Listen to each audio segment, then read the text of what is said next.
제가 컨디션이 좀 안 좋네요. 그래도 또 시간이 다서 이 자리에 이렇게 왔습니다. 육조스님은 살아있는 육실보살로 세상에 75년, 그러니까 우리 나이로는 76년을 살다 가셨습니다. 서기 638년에 태어나서 713년에 돌아가셨으니까 통일 신라가 되기 직전 신라 말기하고 통일 신라 초기에 우리나라 역사로는 그때 이제 아마 살았던 분이시기 때문에 한 1400년 그쯤 전이니까 시간이 한참 흘러서 지금 우리 후손이 육교스님의 가르침을 함께 공부할 수 있는 기회를 갖게 됐으니까 고맙다 이렇게 말하지 않을 수가 없습니다. 그래서 육교스님을 만나기 전에 몽산 덕이 스님이 서문을 쓰셨는데 서문을 읽어가면서 함께 공부하도록 하겠습니다. 이제 공부하면서 중간중간 이런저런 소리하고 미리 뭐 사설 잔뜩 늘어놔봐야 좋을 것도 없을 것 같아서 바로 그냥 본질에 들어가도록 하겠습니다. 육조 법보당경의 서문. 오묘한 도는 텅 빈 듯 하면서도 깊은 맛이 있어서 불가사의합니다. 텅 비었다, 어찌 보면 공했다 이런 얘기인데, 이 우주의 시작이 공에서부터 비롯되는 것이니까 성주 개공해서 다시 또 성주 개공으로 계속 반복되는 것이 그 역사의 어떤 시작입니다. 그러니 나타나는 말에 속지 말고 참뜻을 얻어야 도를 분명히 깨칠 수 있습니다. 그러므로 세존께서 다자탑 앞에서 가석과 자리를 반으로 나누었고 영산회상에서 꽃을 들어 불을 붙이듯 마음을 증명했던 것입니다. 영산회상에서 석가모니 부처님께서 법화경을 설할 적에 제석천이 무단바라 꽃비를 내렸다 하는데 그것은 중생들이 육안이나 천안으로는 볼 수 있는 꽃비가 아닙니다. 그러니까 해안으로도 그것이 보여지질 않아요. 그 불법, 불안과 법안을 눈뜬 그런 보살의 위치에 올라간 그 입장만 무단바라 꽃비를 직접 맞을 수도 있고 볼 수도 있고 증명할 수도 있는 그런 무상이기 때문에 쉽지 않은 겁니다. 그러니까 무단바라 꽃비가 아무리 앞에서 떨어진다 한들 육안으로 가진 범부 중생들은 못 봐요. 그래서 법화경에서 그런 말씀이 있잖아요. 법화경을 설할 적에 아라한가를 증득했더라도 거기 참여 못합니다. 초지보살, 힘이 약한 보살들도 참여 못했어요. 어지간히 공부된 사람만 부처님 해상에서 그 법화경을 들었지, 그렇지 않으면은 쉽지 않은 거예요. 그 법화경도 부처님이 육신으로 모양을 나타냈을 적에 나타나는 경전이라고 얘기하잖아요. 왜 화엄경은 늘 상주설법이라 부처님이 계시든 안 계시든 설해지는 법입니다. 늘 화엄경은 설해지고 있어요. 우리가 그 까닭을 모르고 이해가 안 되니까 도대체 화엄이 뭐냐 이러되는 거지만 부처님이 깨닫고 제일 먼저 설하신 것이 화엄경이에요. 근데 중생들이 모두 못 알아먹었거든. 그 열반에 들려고 했을 적에 범천이 나타나서 과거 전생에 부처님이 저희들하고 약속하신 것이 있지 않습니까? 모든 중생을 제도하겠다고 그렇게 저희들하고 약속을 해주시고 먼저 가신다 하는 것이 무슨 까닭입니까? 그거 다 방편으로 얘기하는 거지만, 그러니까 그걸 간합을 하고 중생 근기를 살폈단 말이요. 물론 그 전에 다 살펴서 해 맞췄지만, 그래서 알아들을 수 있는 인과 사성체 발정도 12년 이런 것부터 설한 겁니다. 그게 전부 다 화엄경을 깨닫게 하기 위한 장치된 수단이 첫 번째가 그 아엄경이에요. 그 다음에 방등을 설하고, 그 다음에 바다를 설하고, 법화 열반을 설했다 이렇게 됐는데, 그게 다 화엄경의 근본 실상을 눈뜨게 만들기 위한 그런 장치된 수단을 그렇게 얘기한 거예요. 그러니까 암 속에 화음이 있고 화음 속에 암이 있는 겁니다. 바다 속에도 화음이 있고 화음 속에도 바다가 있고, 그러니까 모든 것이 그렇게 해통이 돼야지 선조가 둘이 아닌 차원에서 돌아갈 텐데 따로따로 넣으면 못 도는 거죠.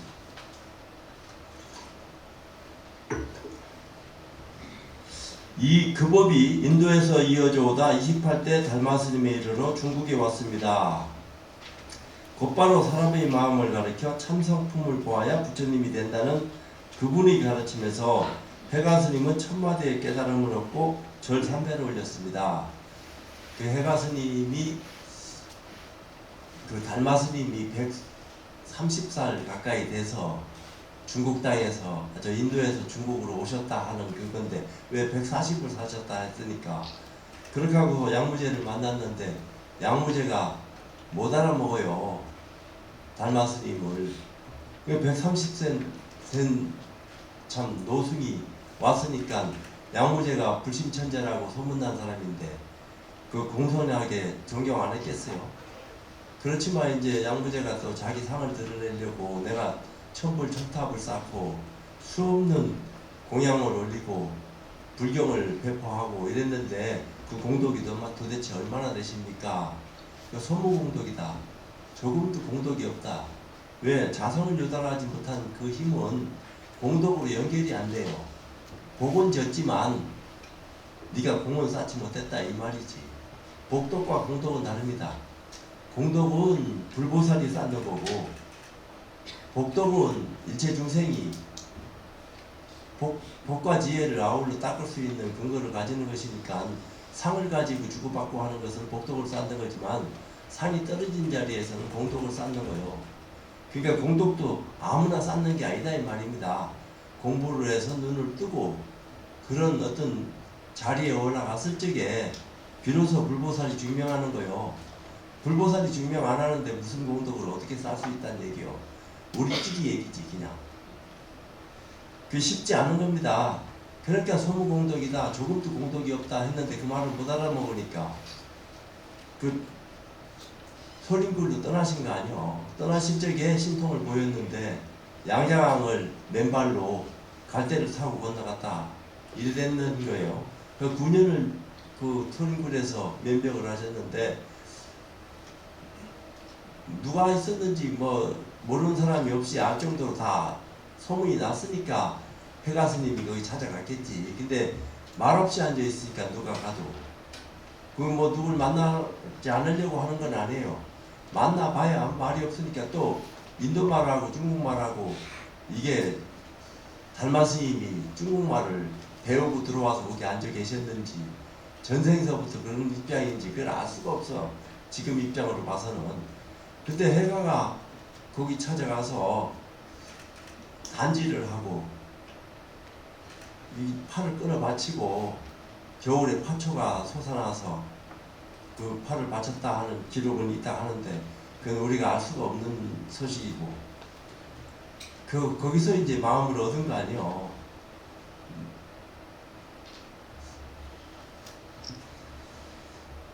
법의 골수를 얻고 가사를 받아 조사의 지혜를 이은 해가스님은 으뜸가는 바를 가르침을 온 세상에 드러냈습니다. 이 법은 3대째 전해져 황매 스님까지 이어졌고 황매의 어머니는 어떻게 처녀가 임신을 해서 오조 홍인 스님을 낳았다 이렇게 기록대가 있으니까 참 알 수가 없는 일이요. 옛날 일은. 그래도 그분이 이제 세상에 출연하셔서 사조의 법을 잇고 오조가 되셔가지고 오조 때부터는 대중을 모아서 살 수 있는 그런 바탕을 열었다 이래 된 겁니다. 그 전에는 아마 산속에 숨어가지고 드러나지 않았을 것 같아. 그 사조 스님도 다니면서 의술에 능했으니까 많은 사람은 의술로 구제를 많이 하셨다고 그래요. 그러면서 오조뿐만 아니라 우두법령 스님을 또 만나서 관계를 하나 더 탄생시켰으니까 우두종이라고 하는 종파가 사조 도심 스님 밑에서 나왔는데 그 깊은 산중에 혼자 살았는데 머리도 깎지도 않고 승려는 승려인데 승려 옷으로 산에 들어갔는데 나오는 걸 못 봤어. 근데 산속에 그 동물들이 많을 거 아니요. 또 사조 스님이 찾아갔을 적에는 큰 호랭이하고 뱀하고 같이 함께 하고 있었다 이랬어요. 그런데 사조 스님을 만나, 이게 사조 스님은 흠칫 놀라는 표현을 보인 거지. 그런데 이제 우두 법륜 스님이 제가 사조 스님을 만나는, 사조 스님을 존경하고 만나 뵙기를 원한다 하니까 네 눈앞에 있는 내가 사조다 하는 어떤 의미를 보이니까 본인이 이제 또 깜짝 놀랐을 거 아니에요. 그러면서 바위에다 붙여 글자를 썼다 하는데 그걸 보고 우두 법륜 스님이 또 놀랐다는 거예요. 왜 이 글자 보고 놀랐느냐. 그러고서 제자가 돼가지고 이제 제자가 되기 전에는 새들이 꽃도 따오고 열매도 따와서 공양도 올리고 다 그랬는데 깨닫고 난 뒤에는 그것들이 자취도 없이 싹 사라졌다는 거야. 깨닫기 전에는 그것들이 공양도 올리고 했는데 도대체 이게 무슨 소리냐 이 말이요. 오히려 공부가 되면은 더 많은 과일을 어떤 짐승이라도 가지고 나타나서 공양 올려야 될 거 아니요. 근데 그렇지 않았어요. 황면 스님까지 이어졌고 그 밑에 공부하는 스님들이 700여 명이 되었지만 방앗간에서 절구를 찍고 있던 거사 혼자만이 개성 하나로 법을 이어 선종의 6대 조사가 되었습니다. 그러나 법을 펼칠 시절이 아니었기에 남녘에서 10여 년을 15년간 이제 숨어 지냈죠. 숨어 살았습니다. 왜 남쪽으로 내려갔냐? 동서남북이 다 있는데 어디든지 뭐 도망가면 되는 건데 남쪽으로 갈 수밖에 없어요. 모양도 그렇고 사투리도 심하고. 그러면 딴 데 가면은 잡혀. 그러니까 같은 말을 쓰는 곳에 가야지 뒤섞여도 안 잡힌다 이 말이요. 제가 생각하기로. 누가 그런 얘기 한 적은 나한테 없어. 내가 혼자 그런 생각을 해본 거예요. 그래서 남쪽으로 가셨다 하는 추측을 제가 하는 거지. 그 오조 홍인 스님도 남쪽으로 피해가라 이렇게 말씀하셨고. 그러던 어느 날 아침 바람의 움직임도 아니고 깃발의 움직임도 아니다고 말해줌으로써 인종 스님의 안목을 터주었습니다. 인종은 오조의 제자입니다. 열반경을 강설하는. 근데 육조 스님을 만나서 이래 된 건데 이 본문에 나오기 때문에 넘어가겠습니다. 2년으로 해능거사는 삭발하고 계를 받아 알타라가 예언했던 대로 동산법문을 열었습니다. 의사부는 법배선사에게 부탁하여 그 가르침을 기록하고 이를 법보단경이라고 이름 붙였습니다.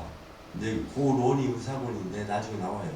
육조스님께서는 법성사에서 5년 설법했던 것을 시작으로 마지막 조계에 이르기까지 37년 동안 법을 설하셨습니다. 그러니까 법성사락 하는 것이 지금 소주 시장 그 언저리에 최초의 그 절이 시장 가운데 있어요. 그 옛날에는 그런 시장이 없었겠지. 지금 현대에는 시장 가운데 그 법성사가 있더라고요. 찾아갔더니 없애지는 않았어요.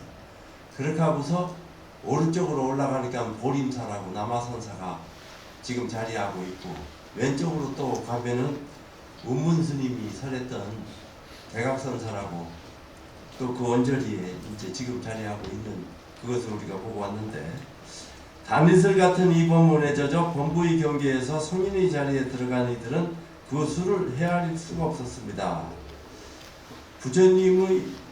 부처님 마음을 깨닫고 아는 것과 행하는 것이 의원하지 않아서 큰 선지식이 된 이들의 이름을 전등록에 자세히 모두 다 실려 있습니다. 하지만 남학과 청원 두 스님만이 가장 오래 육조 스님을 곁에 모시고 본본도리를 남김없이 다 얻었습니다. 이 두 분 가르침을 통해서 오종가풍이 세상에 출현했으니까 남학해양선사하고 청원행사스님께서 그 뒤에 마조와 속도스님이 나와 걸림없이 쓰는 지혜가 오롯하게 밝고 고역한 가풍을 크게 떨치게 되었습니다. 이에 임재종, 의양종, 조동종, 운문종, 법안종의 모든 통스님들이 늠름하게 배출되었습니다. 그분들이 도화덕은 남들보다 뛰어났고 그분들이 가르침은 기상이 높고 늠름하니 훌륭한 납자들이 확고한 따짐으로 조사의 관문을 깨뜨렸던 것입니다. 한 길로 깊이 들어간 자리를 들여다보면 다소청파의 근원은 같습니다. 왜 같냐? 달마로부터 비롯돼서 육조까지 쭉 내려오고 여기까지 왔으니까 그렇다 이 말이죠. 납자들을 다스리는 그들의 방법을 두루 살펴보면 그 규모가 매우 크지만 다섯 종파의 근본에 들어가면 그 내용이 모두 법보단경에서 나왔기 때문입니다. 이 법보단경이 그만큼 중요하다 이 말입니다. 선종에서는. 법보단경의 내용은 간단하고 그 뜻이 풍부하여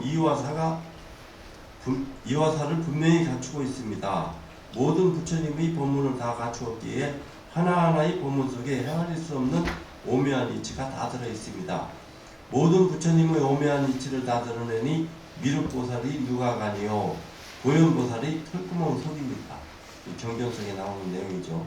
이 내용이 잘 들어간 사람은 선제동자와 똑같아져 한 생각에 오롯해진 공덕이 고현보살과 같아지고 모든 부처님의 공덕과 같아지는 것입니다. 그러니까 화엄경은 깨달은 눈으로 봐야지 깨닫지 못한 눈으로는 화엄경 보기가 쉽지 않다. 그렇게 얘기되어지는 거예요. 그러니까 그렇지만 깨닫지 못하고서도 화엄경을 본다고는 안 하지만 배운다고는 해요. 경을 눈뜬 분이 가르쳐야지 되니까 혼자 눈 뜨고 그냥 가시면은 누가 배울 거예요. 눈 뜨지 못했어도 눈 뜨지 못한 사람이라도 가르쳐야 될 거 아니에요. 어찌됐든지 간에 눈 뜰 수 있도록 눈 뜨게끔 이제 그런 어떤 입장을 통해서 화엄경이 지속적으로 이제 수행하고 연결돼서 자리하고 있는 것도 사실이고 그 선종하고 화엄경하고는 굉장히 깊은 연관성이 없잖아 있기는 합니다. 안타깝게도 그런 단경이 뒷사람들의 많은 손질로 육조스님이 온전한 뜻을 볼 수 없게 되었습니다. 그러니까 뭐 덕이본, 해울본, 무슨 이 본이 많아요. 육조스님의 어떤 말씀이 이분 저분이 이렇게 갈래를 치다 보니까 나름대로 해석하는 바가 달랐어요. 그러면서 이제 도난본이 발견되면서 가장 고본이다 이렇게 얘기는 했는데 그것도 또 몰라요. 제가 어렸을 때 고본을 본 뒤에 30해 동안 두루 진본을 찾아다녔습니다. 그러다 최근 통상인이 이 단경의 온전한 글을 찾아낸 것을 오중의 후유함에서 간행하게 되니 지금의 강소송이죠. 태오락하는 호수 큰 그 밑에 남쪽이 오중인데 도 닦는 모든 사람들이 똑같이 법의익을 받아 쓰게 되었습니다. 이 인연으로 반하는 것이 있다면 이 책을 펼치는 사람들이 바로 원각의 큰 바다에 들어가 부처님과 조사스님들의 지혜를 끝없이 이어가는 것뿐 이것으로 저희 바람은 다 이루어지는 것입니다. 1290년 경인 중춘 음력 2월 부처님의 제자 덕이가 이 글을 씁니다. 지금도 2월달 아니요? 아닌가? 2월 1일이죠. 아마 이쯤인가 그죠?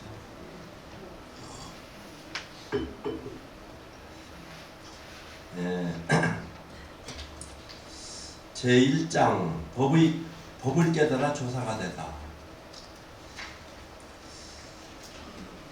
육조 큰 스님께서 보림사에 오셨을 때 이때가 40살입니다. 소주 의자사와 나라 일꾼들이 찾아와 마을에 있는 대범사 강당에서 큰 지혜로 부처님의 마음을 깨치는 법을 대중들을 위하여 말씀해 주시기를 청하였다. 39살의 인중법사를 만나고 40에 보림사에 들어가서 요때 이제 그 자살을 하면은 지금으로 얘기하면 도지사급쯤 되는지 알 수가 없죠. 이 관료들이 찾아와서 대중들을 위하여 말씀해 주시기를 청하였습니다. 스님께서 법을 설할 자리에 오르자 자사와 나라 일꾼 및 유학자 60여 명, 비구, 비구니, 일반 불자 1천여 명이 동시에 절을 하면서 법문 듣기를 원하였다. 그러니까 그 당시에 많은 사람이 모인 거예요. 지금같이 마이크가 있으면 100만 명이 모여도 아무 상관없는데 그냥 소리로 얘기하려고 하면 몇 명 듣겠어요. 부처님이 거기 100만 명 이상 모인 보살들을 향하여 영산회상에서 법화경을 설했는데 그러면 육신을 가진 중생들은 없는 겁니다. 모양 없는 중생들만 거기 모인 거지. 그 경을 듣기 위해서. 그러니까 그 자리에서 법을 설해도 알아듣지 못하는 사람 없이 다 알아들을 수 있었다 이렇게 된 거죠. 그러니까 법화경은 뜻으로 설해진 거지 입으로 설해진 게 아니요. 화엄경도 그렇고 화엄경이나 법화경은 입으로 설해진 경전이 아닙니다. 내가 볼 적엔 뜻으로 설해진 거지. 그 의미를 알면은 더 깊은 내용을 소화할 수 있지만 모르면은 그냥 입으로 전해주고 받고 한 것은 인연이 있으니까 그쯤의 모습을 쓸 수밖에 없었던 것이 그때의 사정이지. 지금도 우리가 경을 보고 배우잖아요. 근데 경을 본다고 해야지 배운다고 해서는 안 된다 이렇게 우리는 전해 들었거든. 본다 하는 얘기는 눈을 떴다는 얘기거든. 눈 뜨지 않고서는 못 보는 겁니다. 눈을 떠야지 볼 수 있는 거지. 그럼 어떤 눈을 떠야지 그 경을 볼 수 있는 겁니까? 법안을 눈 떠야 된다. 법안 이상의 눈을 떠야지 볼 수 있는 거지 해안 이하의 어리석은 눈으로는 볼 수 없다 이 말이요. 아라한 가도 안 되는 거예요. 금강경에서 얘기하는 아상을 아라한을 대상으로 아상이라고 얘기한 거지 일체 중생을 대상으로 아상이라고 얘기한 게 아닙니다. 금강경도. 그 나머지는 말할 건 뭐 있겠나. 아라한가를 증득했다 하더라도 아상이 남아있어서 보살이 못 된다 이 말이요. 말을 하자면은 상이 남아있으니까 그 상이 떨어져야지 보살이 된다 이 말입니다. 그럼 상을 어떻게 해야지 떨어뜨릴 수 있습니까? 그 수행 방법에 대한 입장을 얘기한 것이 금강반야바라밀이에요. 법의 요체를 말하다. 육조스님께서 대중들에 향하여 말씀하셨다. 선지식들이여 모두 마음을 깨끗이 하여 큰 지혜로 부처님의 마음을 깨치는 법 마하반야바라밀을 생각하라. 금강반야바라밀하고 마하반야바라밀하고는 반야바라밀은 반야바라밀인데 불보살이 다 반야바라밀을 의지해서 수행하고 공부해서 깨달음이 들어간 거예요. 금강반야바라밀하고 마하반야바라밀하고 이름을 달리 했거든. 금강반야바라밀은 소승 이하의 아라한가를 증득한 그 수보리가 예를 들면은 보살이 되지를 못했어. 근데 그 수보리는 해공제일이라 그 어떤 입장을 너무 잘 알아. 그 부처님한테 여쭙는 거예요. 저 보살들도 깨달았고 저희들 선녀도 깨달았는데 깨달았다 하는 의미는 똑같은데 어째서 저 보살들은 수행을 저렇게 잘하고 있고 저희들 선남자 선녀인은 저 보살들만 수행이 못합니까? 너희들은 상이 있어서 그렇다. 그러면 그 상을 어떻게 해야지 깰 수 있습니까? 그 상 깨는 방법을 얘기해 준 것이 금강반야바라밀입니다. 그래서 상이 깨지면서 체류비 하잖아요. 펑펑 울면서 뭐라 하냐면은 내가 해안을 눈뜨고 있었을 때는 미처 몰랐습니다. 그 경전에 해안이라고 명시돼서 나와요. 그 해안을 눈뜬 어리석음 갖고서는 법안 이상의 올바른 가치관, 무상을 알지 못한다. 유상은 잘 안다 할지라도 무위법, 무상에 대한 올바른 가치를 눈뜰 수 없다. 이 내용을 얘기하는 것 같아요. 근데 마하반야바라밀을 얘기했다. 마하반야바라밀은 대승과 최상승을 위해서 설하는 법입니다. 그러니까 소승 이하의 어리석은 사람들은 마하반야바라밀이 뭔지 모르는 거지. 왜? 깨달음이 없기 때문에.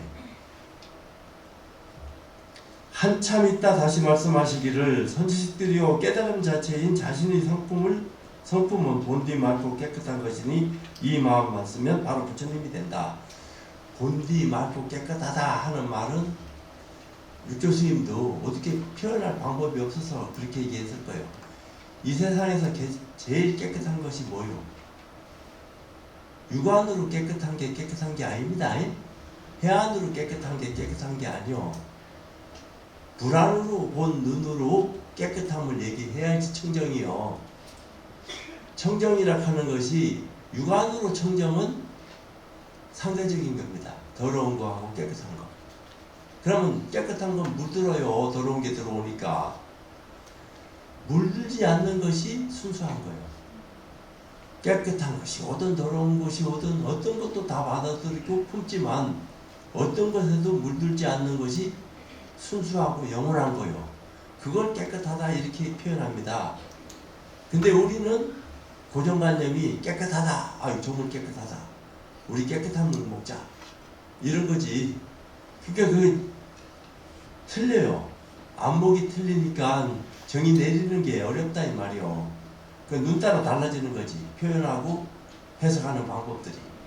그러니까 내 위치가 지금 어디에 있느냐.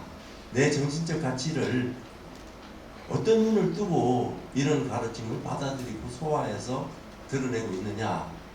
이런 것들이 중요하다 이 말이요. 그 법을 아무나 설하는 게 아니다. 이렇게 얘기하는데 나도 이 참 설해야 될란지 안 해야 될란지 모르면서 떠들어 제끼니까 과보가 커요. 그래서 법을 얻게 된 인연, 이제 육조 스님이 이제 처음 만나서 자기가 어떻게 해서 법을 깨닫게 됐다 하는 것부터 소개를 하는 거야. 자기 신상 내력을. 선지식들이여, 내 삶의 흔적과 법을 얻게 된 사연을 들어보아라. 나의 아버님은 본관이 범양인데 낙향하여 영남의 신주백성이 되었다. 내가 불행하여 아버님이 일찍 돌아가시고 늙으신 어머니만 홀로 남게 되었다. 늙으신 어머님이라 해도 육조 스님이 이때 23살 때 금강경 읽는 소리를 들었는데 몇 살 때 어머니가 육조 스님을 태어나게 했는지 모르겠어. 한 50대 딱 하더라도 그 당시에는 막 일찍 늙으니까 말할 수도 없는 거 아니요. 우리나라 조선시대만 하더라도 나이가 평균 수명이 40대요. 그러니까 막 일찍 죽는 거요. 그리고 600만 700만 밖에 안 살았어요. 도성 인구만 해봐야 20, 30명 사는 거요. 지금하고는 전혀 다른 개념이지. 뒷날 남해로 이사간 나는 시장에다 뗄나무를 팔아 아주 어렵게 살고 있었다. 하루는 어떤 손님이 그의 가게에 뗄나무를 부리게 하였다. 나는 뗄나무 값을 받고 그 가게를 나오다 경을 외우고 있는 사람을 보게 되었다. 글 배운 적도 없으니까 저 경인 줄만 알지 대충 눈치가 빠른 분이니까 무슨 경을 어떻게 하고 있는지. 근데 호기심이 생겼을 거 아니야. 똑똑한 분이고 저것을 자기도 알면은 좋겠는데 모르는 어떤 입증이 있지만 소리는 들으니까 글은 몰라도 안다 이 말이요. 그러니까 그 사람이 집착 없는 마음을 쓴다고 하는 내용을 크게 소리내어 외우는 것을 듣고 나는 바로 마음이 확장 열렸다. 집착 없이 그 마음을 쓴다 하는 그 마음에 그 소리에 마음이 깨달아졌다. 이게 특이한 거요. 한 번도 보고 듣고 배우고 이해한 적이 없는 육조 스님께서 나무꾼으로 있을 적에 금강경 읽는 소리에 호련히 뭔가 터졌다 이 말이에요. 나는 너무 기뻐서 그 사람에게 물었다. 무슨 경을 외우십니까? 너무 벅찬 거야. 갑자기 그런 일이 팍 벌어지니까 도대체 이게 뭔가 본인 스스로는 이걸 해석할 수도 없고 이해가 불가능해. 그러니까 금강경 읽는 분은 이걸 좀 알 수 있지 않겠나. 그렇게 하고서 만나서 물어본 거예요. 금강경입니다. 어디에서 이 경전을 갖게 되었습니까? 요거는 이제 많이 생략된 거야. 이제 구체적인 내용들은 많이 생략되고 대충 줄거리만 짧게 이렇게 표현하는 겁니다. 한 30분을 얘기했는지 1시간을 얘기했는지 이 소리가 나오게 된 배경이 얼마나 됐는지 몰라요. 그냥 글로 내가 읽어주니까 5초 10초에 그냥 끝나버리는 거지만 손님께서 그 여관에 머무는 손님이지. 기주 황매연 동선사에서 가져왔습니다. 이제 가져왔다 이렇게 했는지도 알 수 없지. 이거는 이제 해석을 이렇게 높임말로 썼는데 기주 황매연 동선사에서 가져왔어. 아니면 편안하게 얘기했겠지. 이 양반은 나이가 좀 있을 거고 육교는 또 나무 부리는 뭐 종은 아니지만 아주 멋진 것 같은 그런 신세로 살아야 되는 거고. 그렇지만 너무 기쁘고 좋아가지고 그걸 묻게 되려니까 이 기특하기도 하고 참 희한한 놈이 나한테 이러는 거 묻는구나 이런 생각 안 하시겠어? 그전은 오조홍인 큰 스님께서 머무시는 곳인데 그분의 제자들이 1,000여 명이나 됩니다. 된다 이렇게 했지. 내가 그분을 스승으로 모시고 이경을 받아들이게 되었다. 큰 스님께서는 늘 스님들과 불자들에게 금강경만 받아들이면 스스로 참상품을 보고 바로 부처님이 된다고 말씀하셨습니다. 왜? 육조 스님도 금강경에 탁 터졌으니까. 이 사실이 증명된 거 아니야. 오조 스님이 금강경만 읽어도 봐도 마음 깨친다 했으니까 육조 스님은 읽어본 적도 없고 듣기만 처음 들었는데 탁 터졌으니까 굉장한 일이지. 내가 이 말을 듣고 좋아하자 전생의 인연이 있었던지 그분은 은연장을 주며 나에게 늙으신 어머니의 옷과 양식을 충분히 마련해 드리라고 하고 황매연 오조 스님을 찾아뵙게 하였다. 나는 어머님이 편안하게 지낼 수 있도록 모든 것을 준비해 드리고 은연장은 그 당시 얼마나 되는 돈인지는 몰라도 큰 돈이었을 것 같아요. 그곳을 떠나 30일이 채 되기 전에 황매연에 도착하여 오조 큰 스님께 예배를 올렸다. 내가 신주도 가보고 그 과정을 쭉 따라서 올라갔어요. 30일이면은 굉장히 빨리 걸어간 걸음이요. 실제로 일직선으로 해도 내가 볼 적에는 700, 800km 안 되겠나? 600, 700km.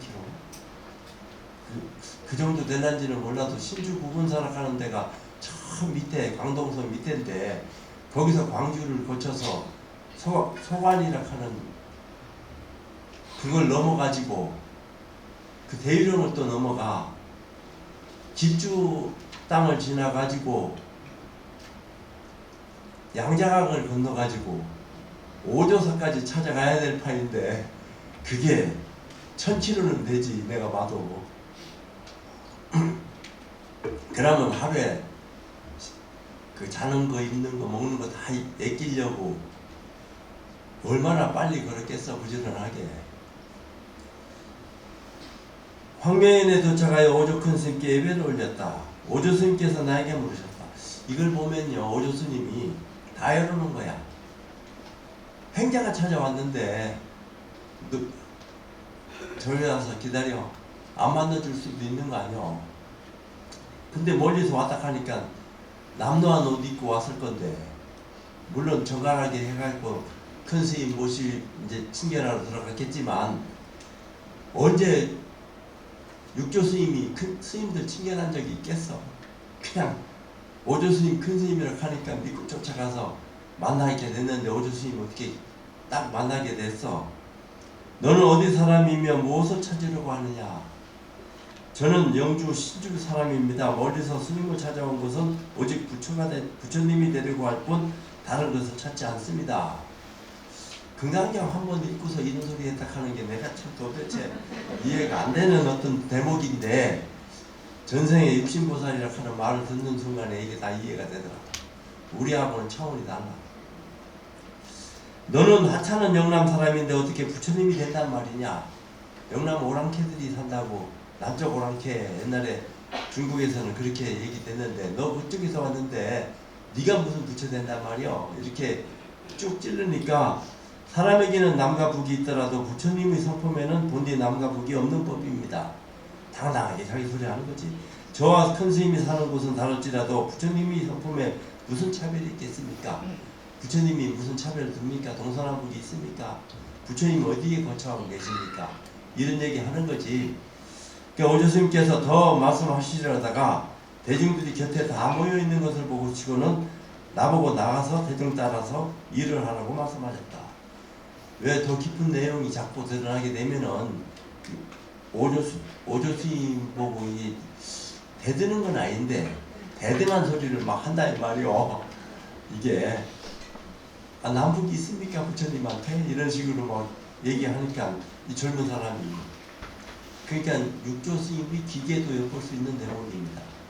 천성도 나는 말했다.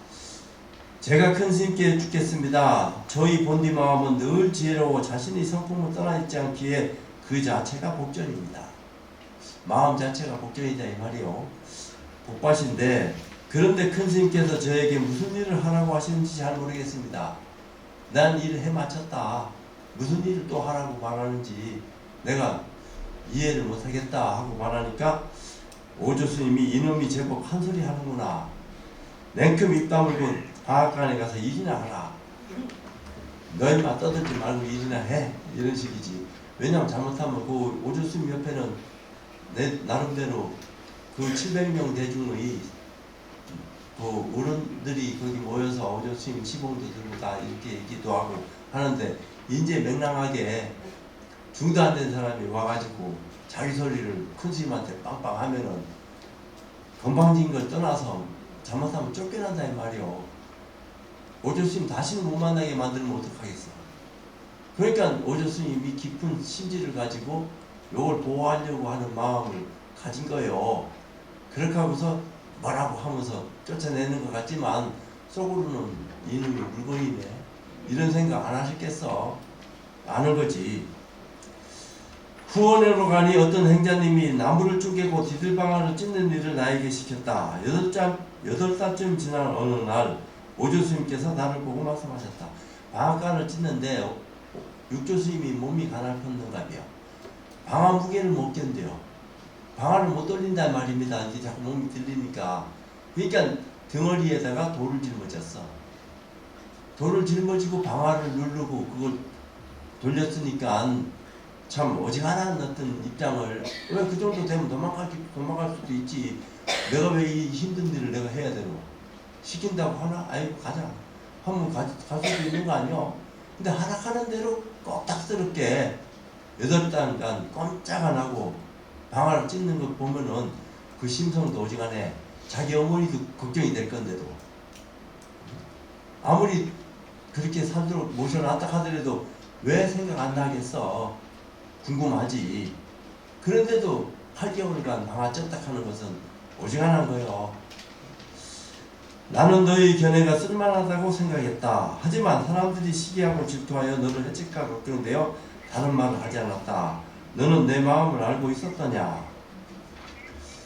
저는 스님의 뜻을 알고 있었습니다. 그러기에 감히 스님 앞에 나아갈 생각을 하지 않고 다른 사람들이 눈치를 못 채게 했습니다.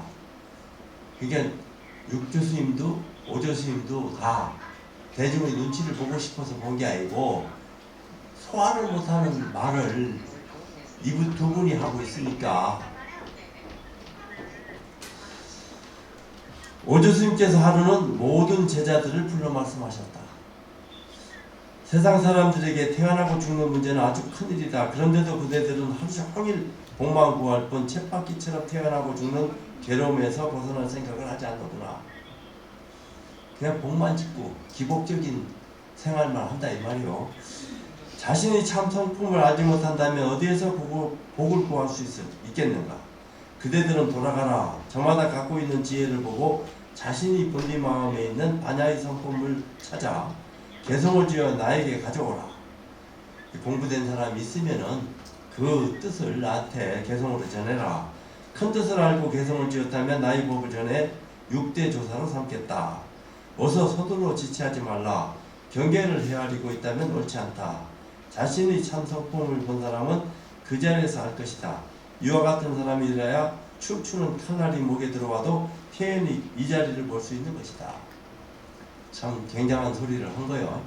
하기야 암두 전할 스님이라고 유명한 스님이 있었는데 선생인데 황건정인가 절마당 앞에서 암두 스님 목을 쳐버렸어. 그 암두 스님이 그 자리에서 목이 떨어지면서 큰 소리로 떨어지는 순간에 얼마나 큰 마음을 지도했고 목이 떨어졌는지 그 앞에 있는 도족도 놀랬겠지. 그 범상치 않은 사람을 죽였다 하는 후에도 뒤에 따라왔을런지는 알 수 없지만 그래도 태연하게 그 칼을 받은 거야.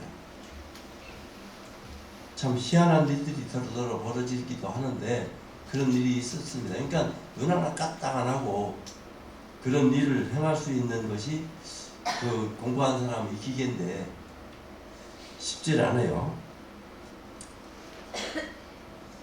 그래서 가로하고 예수님께서 춤추는 칼날이 목을 치려고 할 때로 비유한 것은 어떤 이유도 묻지 않는다는 뜻이다.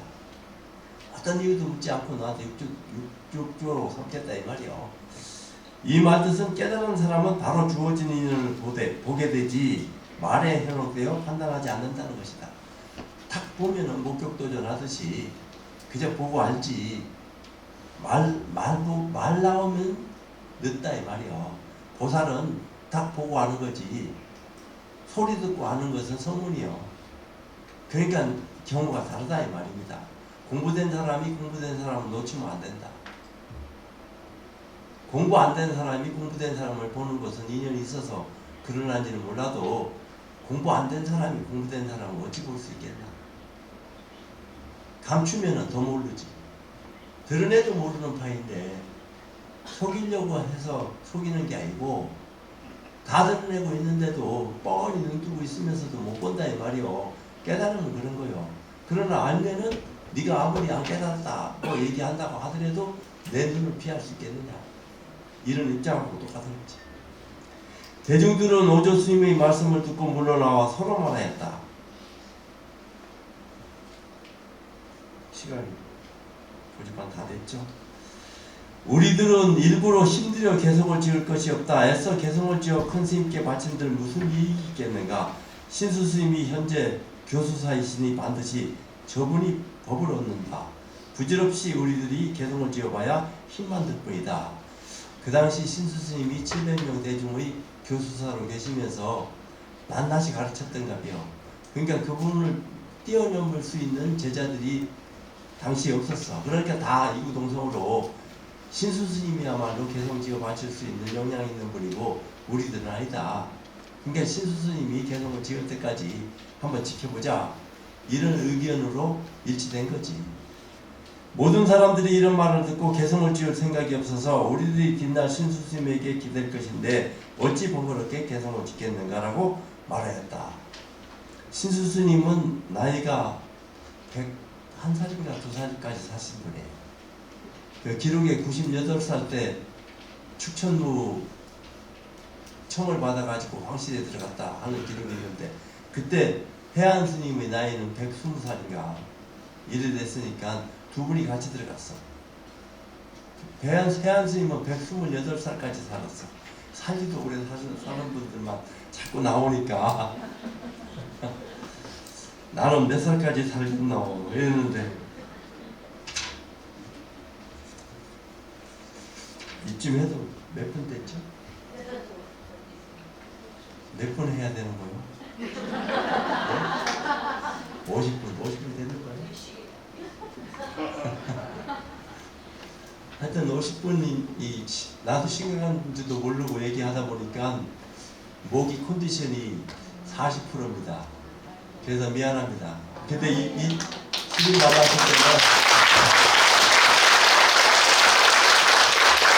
아보다 한 20%였어요.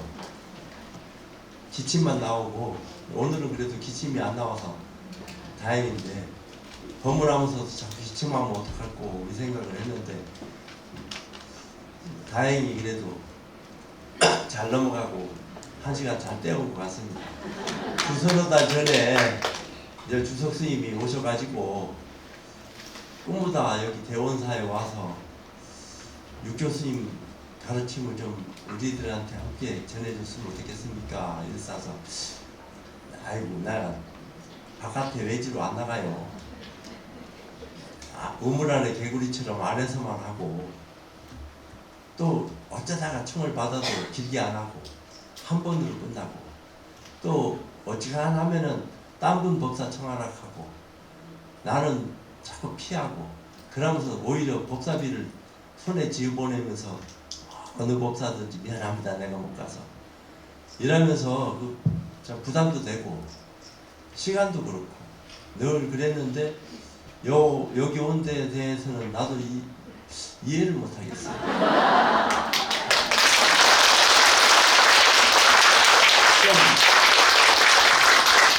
그래서 이제 오늘 이렇게 자리가 벌어지게 됐는데 육조스님 말씀을 요거는 이제 맛보기고요. 들어가면 들어갈수록 본문에 들어가면은 굉장히 깊은 내용이 이제 얼마만큼 내가 그걸 깊은 곳에서 끌어내서 눈앞에 탁 펼쳐 보일 수 있는 것인지 내 스스로도 모릅니다. 할 때마다 달라지니까. 오늘은 위원님들도 많이 오셨는데 이쯤 하고 물러서고 다음 달에 뵙겠습니다. 네,